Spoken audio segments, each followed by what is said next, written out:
noh, moodustada seda 4 kruusist, seda niisugust ilusat komplekti, et kui panna ta sellesse tsellofaani, mis on, vaadake, see krõbisev ja läbipaistev, sest oluline oleks see, et ta oleks selline, see pakend, mis alus olema ja vahepeal ka papist rist. Nagu kingina. Jah, aga just see, et ta näeks nagu ilus välja. Ei lähe katki ka nii kergesti.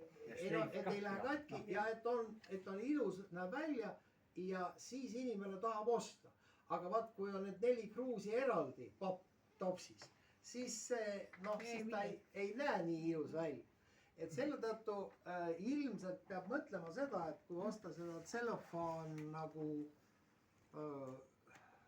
mis on see nagu selline kingi, mis kingi ümber käib ja siis moodustada 4 kruusist väike alus alla teha, aga siis noh, need papist saab lõigata, aga siis papist rist ka vahet. Ja võib-olla siis veel mingisugune väike niisugune kujunduselement sinna juurde. No, mis ei oleks kallis, aga mis näeks kena välja.